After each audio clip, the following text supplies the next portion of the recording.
हमारी एक्सरसाइज में ये क्वेश्चन नंबर 16 है। कौन सी एक्सरसाइज मैम? एक्सरसाइज 4.2। तो 15 मैंने उस दिन तुम्हें समझा दिया था। 16 है, which of the following is correct. तो which of the following is correct, इसमें determinant is a square matrix, determinant is a number associated to a matrix. Okay. Determinant is a number associated to a square matrix. None of these. तो ध्यान से पढ़ो सारी options. Which of the following is incorrect? Square matrix ma'am, C वाला। Hello, हाँ, वो सी वाला ma'am, option. हाँ, हाँ। Determinant is a number. पहली बात क्या होता है, डिटरमिनेंट क्या होता है, एक नंबर होता है, number associated to a square matrix. अगर हमारे पास एक स्क्वायर मैट्रिक्स ए है तो हम उसके साथ एक नंबर एसोसिएट कर सकते हैं, नंबर लिंक कर सकते हैं, वो होता है डिटरमिनेंट ए। ठीक है। तो मान लो ये एक स्क्वायर मैट्रिक्स ए है कोई, और ये एक स्क्वायर मैट्रिक्स बी है।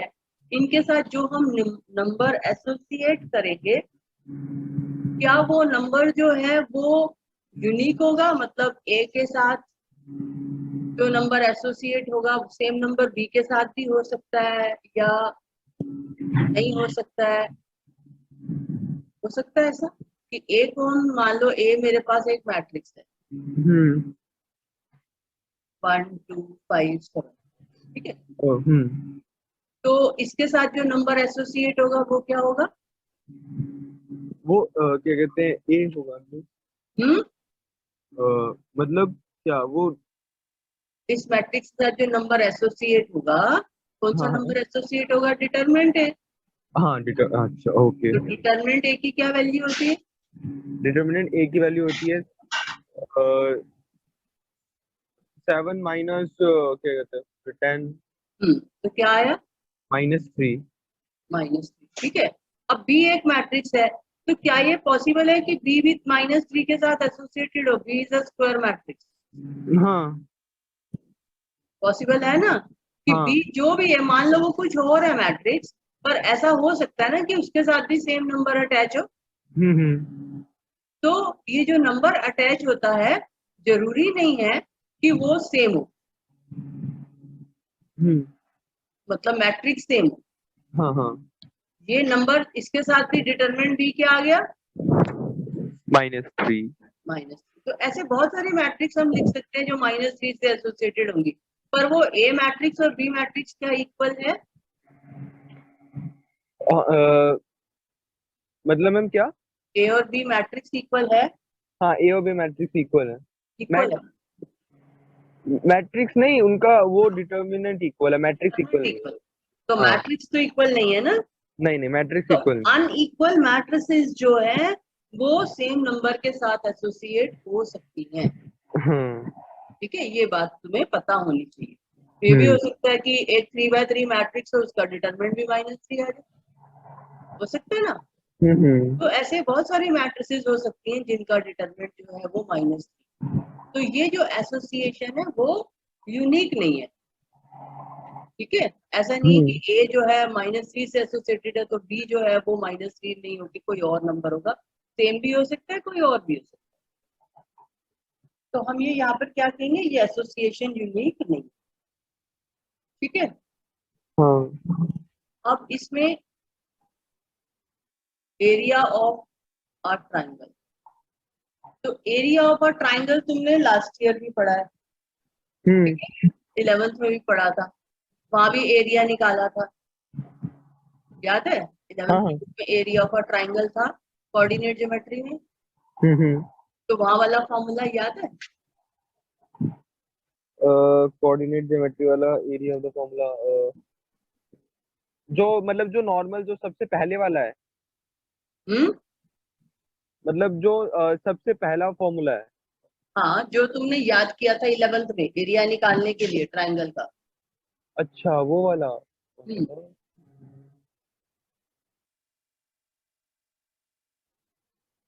नहीं आता। मैम वो वन क्या कहते हैं, 1/a ऐसा कुछ था।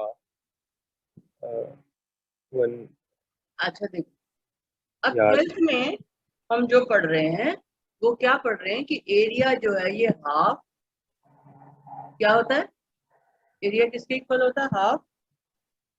फॉर्मूला बताओ, 12th वाला बताओ। हाफ a+b+c ऐसे कुछ। a+b+c नहीं, अगर एक ट्राइंगल है जिसके कोऑर्डिनेट ये हैं x1 y1 x2 y2 x3 y3, तो area of triangle ABC abc हो जाएगा मैम, ये हो जाएगा a a क्या कहते हैं,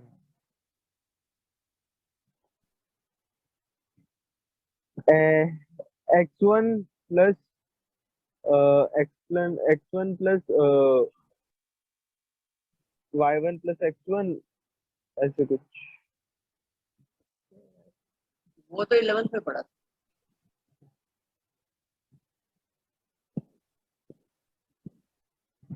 मतलब ये तुम साथ के साथ कॉपी में नोट कर रहे हो ना बेटे, एक अलग कॉपी तुमने बना रखी है हाँ जो मैम, मैं वो बता बना रही रखे हूँ, हैं। मैम हाँ। अलग कॉपी है ना। हाँ मैम। हाफ, देखो एरिया ऑफ ट्राइंगल होता है half of determinant x1 y1 1, मतलब ये जो फर्स्ट वर्टेक्स है, कोई भी एक वर्टेक्स, जरूरी नहीं है फर्स्ट सेकंड थर्ड करें, तो हाफ x1 y1 1, जो भी इसकी ए की वर्टेक्स है वो हमने लिख दी। ऐसे ही बी की वर्टेक्स लिख दी x2 y2 1, और ऐसा जरूरी नहीं है कौन सी पहले लिखनी है कौन सी बाद में लिखनी है, ऐसा जरूरी नहीं, कोई सी भी वर्टेक्स पहले लिख सकते हैं। तो ये area of triangle ABC if vertices are given. तो एरिया ऑफ ट्राइंगल एबीसी किसके इक्वल होता है, इसको हम डेल्टा बोलते हैं। तो हम क्या बोलते हैं, डेल्टा। Half of this. तो area of triangle ABC if vertices are, पूरा ही लिख देती हूँ, if vertices are x1 y1 x2 y2 x3 y3, दिखाई दे रहा है। हाँ ma'am.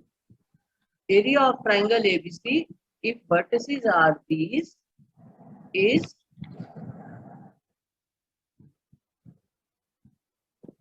half of delta, half of, delta. नहीं सॉरी, हाफ तो मैंने यहाँ ले लिया, is modulus of delta, determinant के साथ हाफ ले लिया ना, is मॉडुलस ऑफ डेल्टा। ठीक है, ये एरिया ऑफ ट्राइंगल एबीसी होता है जिसकी की वर्टिसेस ये x1 y1 x2 y2 x3 y3 है। ये फॉर्मूला समझ में आया। Okay ma'am. ये मैंने ट्राइंगल का सिंबल बनाया। ठीक है, ओके मैम। इतनी बात समझ में आ गई। हाँ मैम।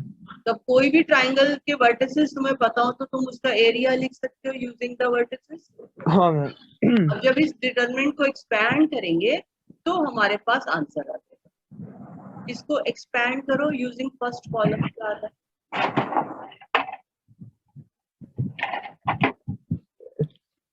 Using first column. मतलब एक्सपेंड कैसे, वो जैसे वो करते वैल्यू हैं। निकालते हैं जैसे x1 अच्छा okay. x1 into y2 1 minus y3, आगे उसके बाद minus y1 minus x2, first column से कह रही हूँ। अच्छा अच्छा, माइनस माइनस x2 हो जाएगा, ये y1 माइनस y3, और प्लस x3 हो जाएगा हमारा y1 माइनस y2। अब अगर तुम याद करो और 11th क्लास की बुक खोलो तो ये जो मैंने लिखा है ये फॉर्मूला तुमने कोऑर्डिनेट ज्योमेट्री में पढ़ा था।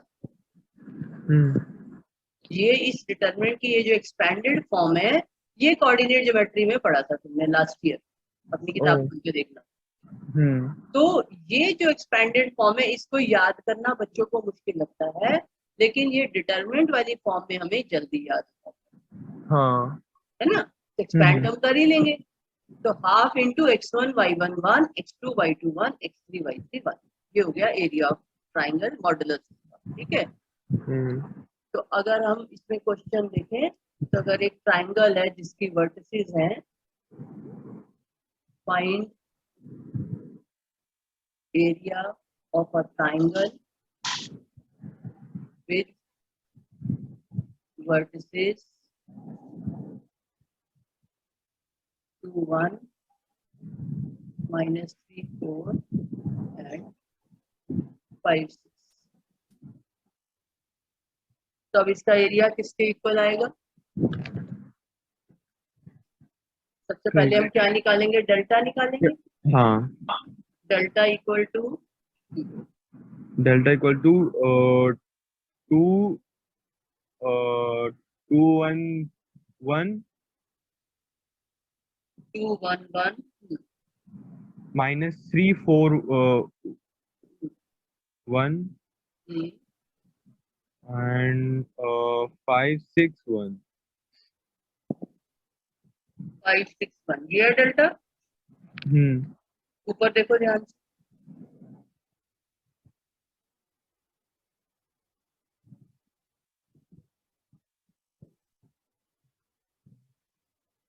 यही तो होगा।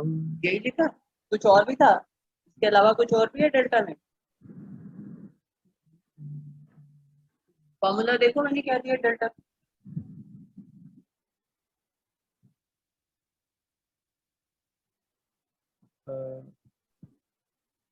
ये देखो क्या दिया डेल्टा का। Half half. तो नोट करो ना साथ साथ। हाँ हाँ, अगर नोट नहीं कर पाते हो मुझे रुकने को बोलोगे, ओके मैम। ठीक है? ओ क्योंकि नोट नहीं करोगे तो फिर समझ कैसे आएगा? कैसे रिवाइज करोगे? नोट कर लो। और ये क्वेश्चन नंबर 16 आंसर सी भी लिख लेना। 15 और 16 तुम्हारे कोर्स में है।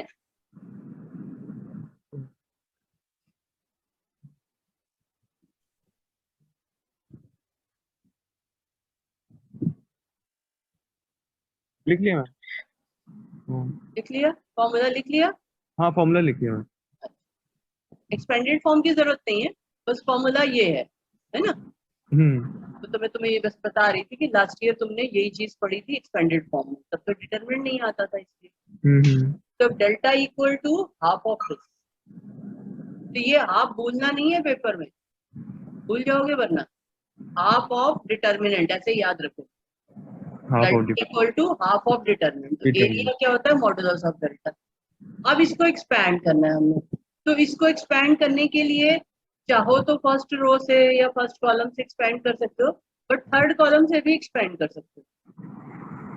1 1 1 है ना, तो 1 इंटू तो कुछ होगा नहीं, अंदर का आता जाएगा।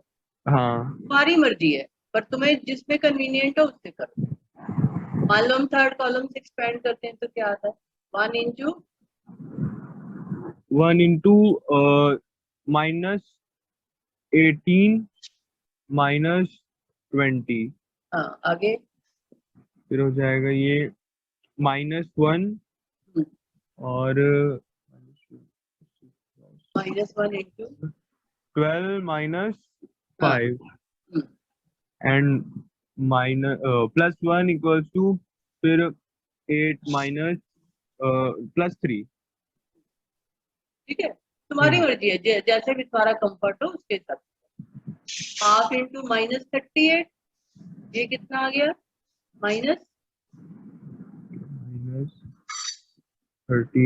-12 हो गया 7, ये हो गया 11। ठीक है, अभी कितना आया? हो जाएगा ये 29 11 और 7 कंबाइन करो पहले। ओके मैम, वो तो वो है ना, ओके 4 40 4 और 38, 38 ओके मैम 36 माइनस 38 प्लस 4 हाँ -38 प्लस वो 42 नहीं ऐड नहीं ओ सॉरी ये माइनस है ओके ओके माइनस का है 38 और 7 कर लो कंबाइन में ज्यादा अच्छा। 34 हाँ तो दिस इज माइनस 70। ठीक है तो एरिया ऑफ ट्राइंगल कितना हो गया? Area of triangle -70 area negative होता है दई इसीलिए मॉड साइन बताया। तो modulus of -7 modulus of -7 area of triangle is modulus of -7। ठीक है मैं डेल्टा 2 बार यूज कर रही हूँ तो तुम कंफ्यूज हो गया, पूरा लिख ही देती हूँ। Area of triangle equal to modulus of -7। ठीक है तो दिस इक्वल टू, ठीक है समझ आ गया एरिया कैसे निकालना है। हाँ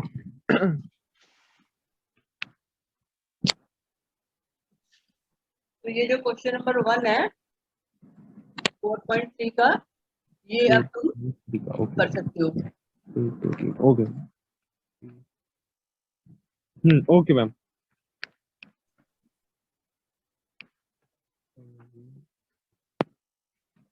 अब ये क्वेश्चन नंबर 3 पहले देखते हैं, सेकंड के बाद में आते हैं। Find the value of k if area of triangle is 4 square root. हाँ ओके तो area equal to area of triangle 4 square मतलब ए, हम इसको मान लेते हैं इक्वल टू 4 स्क्वायर। हाँ तब ए का क्या फॉर्मूला था? ए का जो फॉर्मूला था वो था क्या कहते हैं हाफ ऑफ डिटरमिनेंट ट्रायंगल का ना मैम हाँ हाँ तो हाफ ऑफ ये हमारा एक डिटरमिनेंट जो मतलब वो हाफ ऑफ डिटरमिनेंट का मॉडुलस भी तो लेना है। हाँ हाफ ऑफ डिटरमिनेंट का मॉड्यूल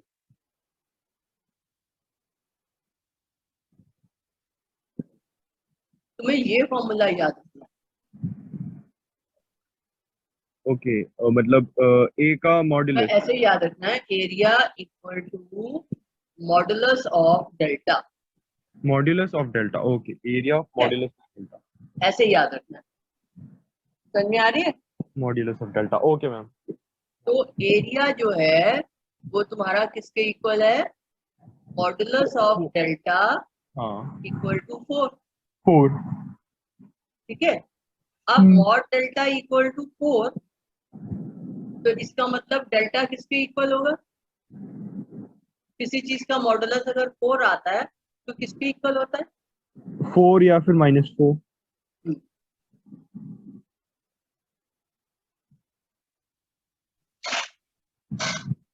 अब ये जो डेल्टा की वैल्यू है ये किसके इक्वल होगी? Half determinant. Half determinant question number 3 देखो, फर्स्ट पार्ट कर लेते हैं। ये हो गया के आप 0 1 4 0 1 0 2 1 के बाद क्या? के बाद 0 हाँ 1 4 0 1 0 2 1 ये आया। हम्म अब इसको हम एक्सपेंड कर लेंगे, हाफ इंटू, ठीक है हाफ कौन से रो या कॉलम से एक्सपेंड करोगे? थर्ड थर्ड, क्या थर्ड कॉलम से? हाँ तो थर्ड कॉलम के बजाय सेकंड से कर सकते हो, देखो 0 0 दो जगह 0 आ रहा है ओके मैम 0 हाँ ठीक तो इसमें प्लस माइनस साइन दो। है माइनस प्लस माइनस पहले दो का तो कोई रोल नहीं है, 0 इंटू 0 इंटू है, हाँ तो -2 से करो। के 2 के -2 के -1 के माइनस -2 के a माइनस 4 ठीक है तो दिस इम्प्लाइज ये 2 और 2 कैंसिल हो गया, हाँ तो ये आ गया -k + 4। ठीक है ये -k+4 के इक्वल आ गया। हाँ तो अब ये फर्स्ट इक्वेशन बन गई हमारे पास, ये सेकेंड इक्वेशन बन गई, डेल्टा इसके इक्वल भी आ गया। तो हमें k निकालना है, तो क्या करेंगे? तो हाँ,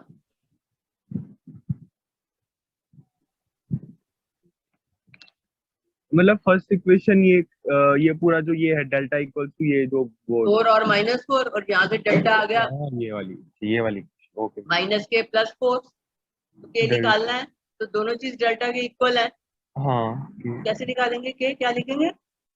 4 equals to +4 equals to -k+4। Hmm तो ये हो जाएगा 0 equals to -k। -k+4 equal to 4।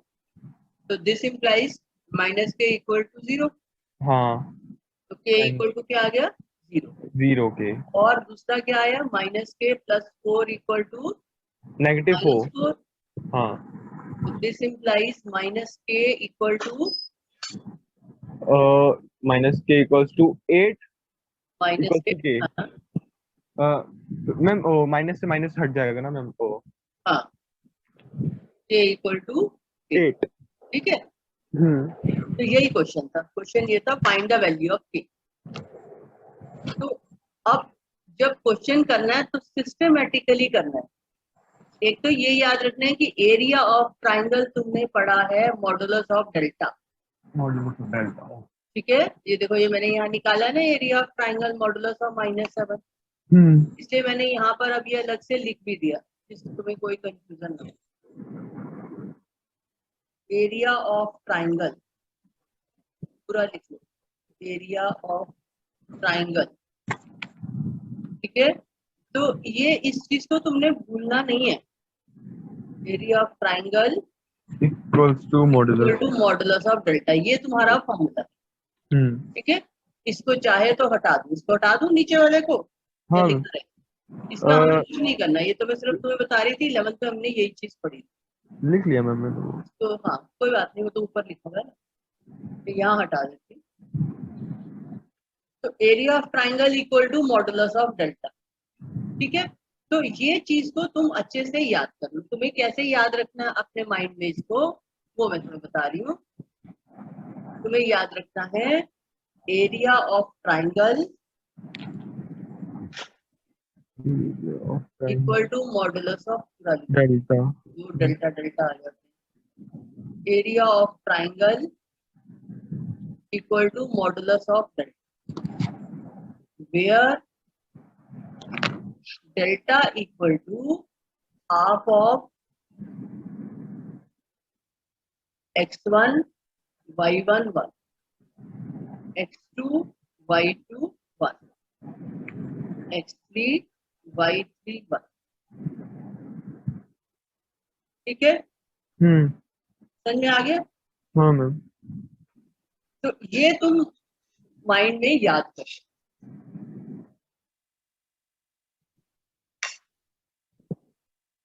और ये अपने नोट्स में लिख लेना।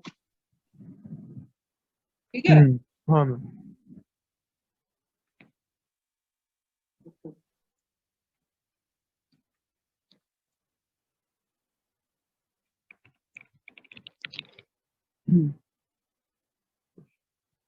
एक मिनट कराना चालू।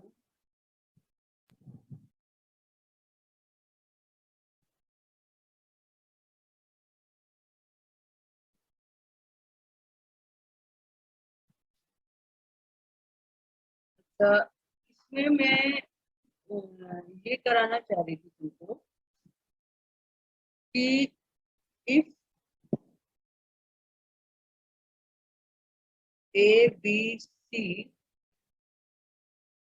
Are collinear, if A, B, C are collinear, then area of triangle ABC is क्या होगा? कोलिनियर समझते हो ना?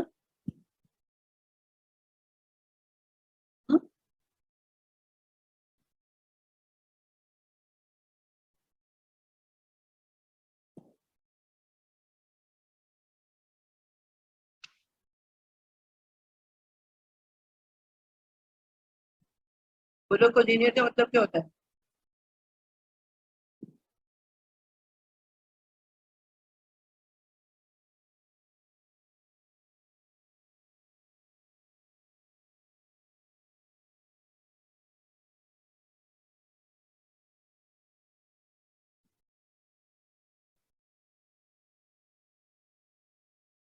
हाँ बोलो कोलिनियर मतलब।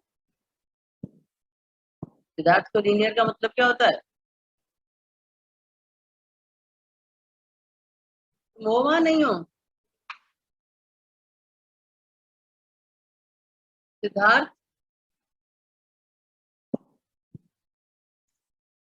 ओ ओके हेलो हाँ मैम। हाँ वो माइक बंद हो गया था। कोलिनियर मैम वो जो स्ट्रेट लाइन होती है वो जो क्या कहते हैं इक्वली वो करती है। इक्वली कह रहा हूँ। कोलिनियर का मतलब होता है points are on the same line. हाँ वो स्ट्रेट लाइन वाला कोलिनियर मतलब जो points are on the same same line. Line. तो अगर पॉइंट एक लाइन के ऊपर होंगे तो उससे हम ट्राइंगल बना सकते हैं। अगर तीन पॉइंट्स एक ही लाइन पे हैं, ये तीन पॉइंट्स हैं ए बी सी, एक लाइन के ऊपर दे रखे हैं तुम्हें, तो क्या इससे ट्राइंगल बन सकती है? नहीं। नहीं बन सकती है। तो उस केस में एरिया ऑफ ट्राइंगल अगर हम निकालेंगे तो क्या आएगा? जीरो। हम्म, ठीक है। हाँ हाँ। यहाँ पे नोट करके रखो अपने पास, collinear collinear points, collinear means, आगे भी यूज होगा, means they are on the vector में, 3D में, सब जगह आएगा। तो हमें पता होना चाहिए कोलिनियर का मतलब क्या है। They are on the same line. ठीक है। हम्म। तो if ABC are collinear then area of triangle ABC is zero, ये तुम्हें याद रखना है। ठीक है। तो अब अगर मैं तुम्हें एक क्वेश्चन दे देती हूँ, ऐसे क्वेश्चन आता है, मान लो find k, find k for विच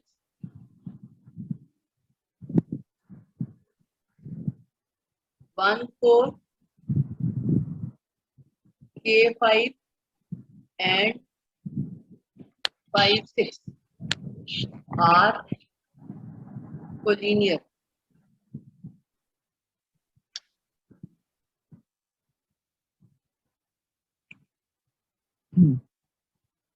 तो कैसे करेंगे? फाइन फाइन मैम ये क्या लिखा है fine to. Find k for which these अच्छा पॉइंट्स के आर कोलिनियर। के फिर तो मैम के जीरो आ जाएगा। क्यों? ये थोड़ी जीरो आना चाहिए, एरिया जीरो आना चाहिए। ओके सो वो zero equals to okay okay.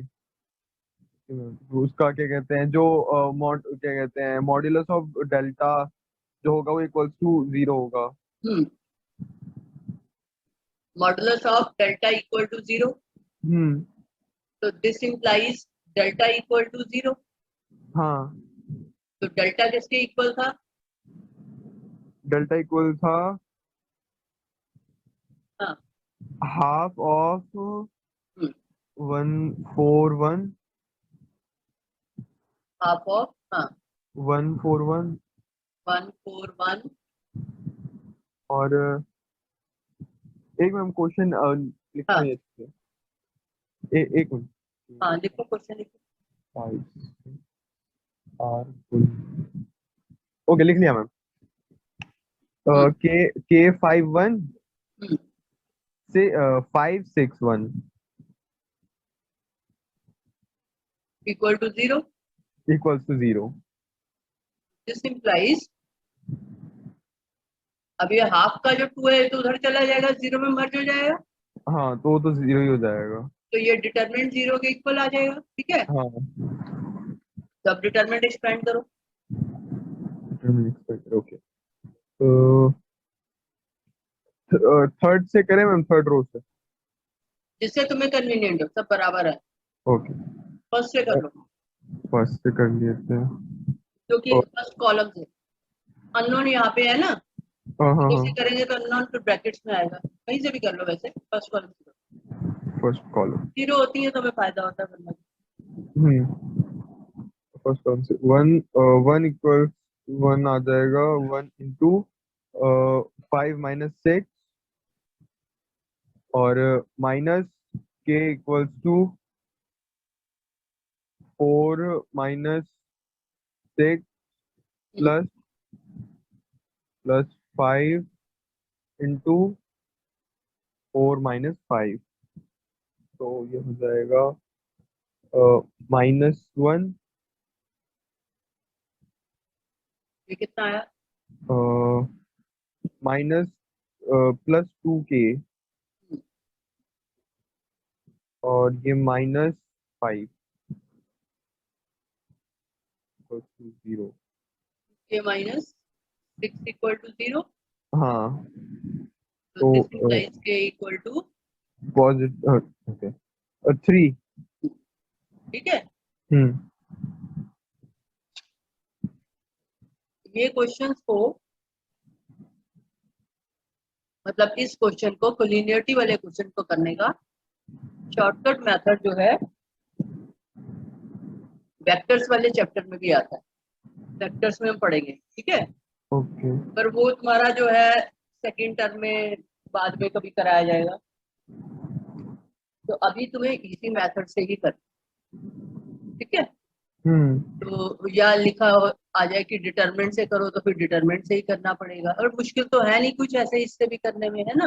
Hmm determinant equal to 0 करना है और उसके बाद वैल्यू निकाल देनी है, क्योंकि जब भी पॉइंट्स तो लीनियर होंगे तो जो वो डिटरमिनेंट है वो 0 होगा। इतना सब लिखने की जरूरत नहीं है, तुम ऐसे याद भी कर सकते हो एज फॉर्मूला, नोट करके मैं लिख देती हूँ ताकि तुम्हें इतना इतना ना लिखना पड़े पेपर में। x1 y1 x2 y2 x3 y3 are collinear, then determinant x1 y1 1, x2 y2 1, x3 y3 1 equal to 0, ठीक है। तो हाँ इसको एज रिजल्ट याद कर लोगे कि डिटरमिनेंट 0 है जब भी कोलिनियर दे रखे हैं, तो एरिया और ये सब लिखने की जरूरत, जब एरिया निकालना हो तब करो, हाफ ऑफ दिस और वो सब, है ना। हम्म एरिया के लिए तो हमें करना पड़ेगा modulus of half of this determinant, लेकिन जब कोलिनियरिटी है तो डायरेक्ट डिटरमिनेंट इक्वल टू 0 करो, मतलब सीधा तुम यहाँ से स्टार्ट कर दोगे, हाफ भी लिखने की जरूरत नहीं है, क्योंकि वो तो 0 में मर्ज हो ही जाना है, ये 2 जब तक, हाँ ठीक है ना। हमेशा, तो जब भी कोलिनियरिटी का क्वेश्चन हो तो इसको एज फॉर्मूला यूज करके तुम कर सकते हो। अच्छा, अभी ऊपर नोट कर लिया तुमने क्वेश्चन, हाँ, क्वेश्चन नोट कर लिया मैंने। और इसमें जो क्वेश्चन डिफरेंट है वो करा देती हूँ, हालांकि आने नहीं चाहिए ऐसे क्वेश्चन, क्योंकि वो है, मतलब कि करने के इनको बहुत सारे तरीके होते हैं, बट अब क्योंकि सिलेबस डिलीट हो गया काफी कुछ, तो इसलिए कुछ भी किसी भी तरह से पूछा जा सकता है, तो हम रिस्क ना ले सकते हैं। तो क्वेश्चन नंबर 4 है सब इसी के ऊपर based he. Find equation of line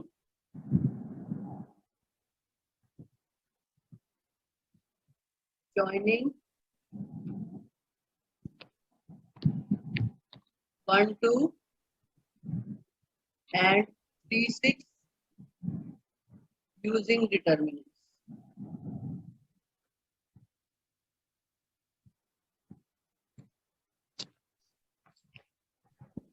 ये है तुम्हारी बुक का question number 4। Find equation of line joining these 2 points using determinants, है ना। तो अब ये इक्वेशन ऑफ लाइन तुम्हें याद है, तुमने 11th में पढ़ी थी, 2 पॉइंट्स से जो लाइन पास होती है, वो एमएन वाली एमएन वाली। स्लोप वाली, point slope form, okay okay point okay. Two point form, point slope form नहीं, 2 पॉइंट फॉर्म। हम्म। पॉइंट फॉर्म पढ़ी थी ना तुमने? हाँ हाँ हाँ हाँ। तो एक तो वो तरीका था कोऑर्डिनेट में जैसे हमने की थी, दूसरा हम इसको डिटरमिनेंट की हेल्प से भी कर सकते हैं। ठीक है, डिटरमिनेंट की हेल्प से कैसे करते हैं कि ये हमारे पास 2 पॉइंट्स दे रखे हैं, 1 2, और एक ये दे रखा है 3 6, हाँ। A B. ठीक है, हम्म और एक हमने ये सी पॉइंट ले लिया यहाँ पर, जिसके कोऑर्डिनेट्स हैं x, y। ठीक है, let see x, y be any point on the line joining AB या passing through A and B on the line, पर उसने joining लिखा है इसलिए मैं लिख रही थी, on the line passing through या joining एक ही बात, passing through A and B। ठीक है, हम्म तो C कोई भी पॉइंट है ऑन दिस लाइन जिसके कोऑर्डिनेट हमने x, y ले ली।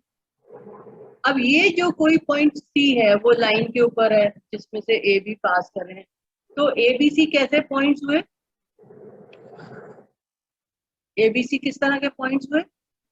दे आर कोलिनियर। कोलिनियर। तो this implies A B C are collinear. Collinear. तो अगर पॉइंट्स कोलिनियर होते हैं तो क्या होता है? Delta equals to 0। हाँ, वो डिटरमिनेंट की वैल्यू 0 होती है, हाँ हाँ। Delta equal to 0, determinant 0। तो अब ये जो डिटरमिनेंट है वो क्या आएगा? 0 इक्वल्स टू 0 मतलब हाँ, डिटरमिनेंट इक्वल टू 0, तो डिटरमिनेंट के अंदर कोऑर्डिनेट्स लिखो ना। कोऑर्डिनेट्स है 1 2 1। हाँ, वैसे तो कोई भी कोऑर्डिनेट लिख सकते हो किसी भी ऑर्डर में, अच्छा तो अच्छा। अगर चाहो तो x y 1 सबसे पहले लिख लो। ठीक हम्म। है, मतलब कुछ फर्क नहीं पड़ता है, अगर मैं हम इसको बाद में भी लिखते हैं तो हमारी मर्जी है, पर चाहो तो x y 1 पहले। ठीक है, 3 6 1 x y 1। मैं x y 1 पहले क्यों लिखना चाह रही थी? क्योंकि आ, मैं चाहती हूँ कि इसको मैं एक्सपैंड करूं x y 1 की हेल्प, अच्छा ओके। इसलिए मैं सोच रही थी ऊपर लिख दूं तो तुम फर्स्ट रो से एक्सपैंड कर लोगे, पर अगर तुमने बाद में भी लिख दिया तो कोई बात नहीं, तो थर्ड रो से एक्सपैंड कर लोगे, हालांकि कुछ फर्क नहीं पड़ता, पर हम हम्म। आंसर फास्टर आता है। तो एक्स वाई 1 से एक्सपैंड करो। ठीक है। 1 3 x 2 6 y 1 x into x into 2 minus 6 x into 2 minus 6, हाँ, minus y into 1 minus 3 1 into into 6 minus 6।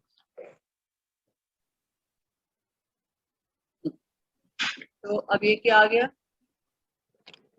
अभी हो जाएगा 4 minus 4x plus 2y और प्लस 0 और प्लस 1। चलो हो गया 0। ठीक है, इक्वल टू 0। हाँ मतलब ठीक है, तो ये इक्वेशन ऑफ लाइन आ गई, से कैंसिल कर सकते हैं इसको चाहे तो।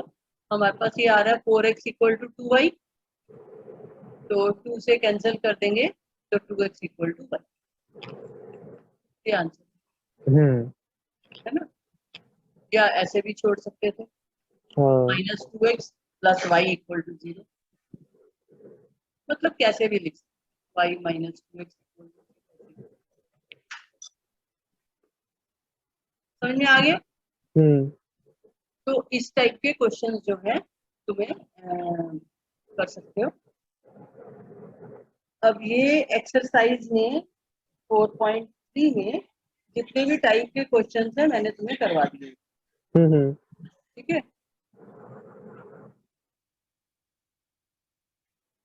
इसमें सॉल्ट एग्जाम्पल है 18, ये भी कर लेना। और 17 आसानी है। एग्जाम्पल 18 में find the equation of a line joining A and determinant. पहले लाइन निकलवा दी इसमें।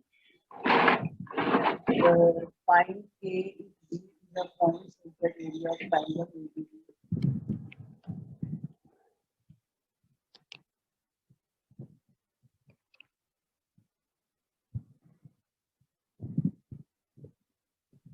समझ में आ रहा है? क्वेश्चन नंबर 18 दो क्वेश्चन है इसके अंदर।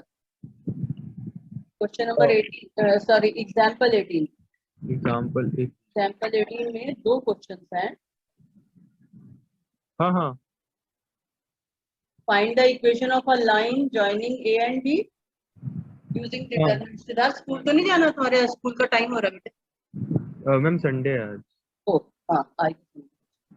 Find the equation of line joining A and B using determinants.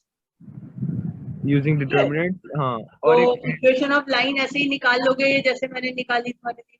हाँ हाँ वो हाँ एक सी पॉइंट ले लेंगे, ए बी सी को लीनियर, ठीक है, करके कर लेंगे। जरूरी नहीं है कि ये वाली टर्म जीरो आए, 6 - 6 वाली, ये बाई चांस है जीरो आए, ओके ठीक है ना। तो जरूरी नहीं है कि जीरो ही आएगी, क्योंकि इसमें भी ये वाली टर्म जीरो आई है। तो कहीं तुम सोचो ये हमेशा जीरो आती है, ऐसा नहीं है, नहीं भी ठीक है। लाइक तो एक तो यही पार्ट है इसका। दूसरा है if D is a point such that area of triangle ABD is 3 square units, 3 square unit okay तो हमें K की वैल्यू निकालनी है। तो जैसे हमने ऊपर क्वेश्चन किया था K की वैल्यू निकालने का, वैसा वाला question. Half determinant equal two plus minus. हाँ अगर एरिया 3 है तो हाफ डिटरमिनेंट जो है वो इक्वल टू प्लस माइनस 3 हो जाता है ना, जैसे ऊपर किया। ठीक है, हाँ कर लोगे? हाँ ये तो कर लूंगा मैम। एक ही कर हो लोगे? गया 18 और कौन सा था मैम 18 और बस बाकी ये एक्सरसाइज के सारे क्वेश्चन कर लेना 4.3 के। अच्छा ये एग्जांपल्स और एक्सरसाइज 4.3 हाँ, तो एक्सरसाइज 4.3 अपना होमवर्क नोट कर लो, ये पूरा कर लेना। कहीं ओके कोई दिक्कत आए तो मुझे बता दें, अच्छा ठीक है। हाँ मैम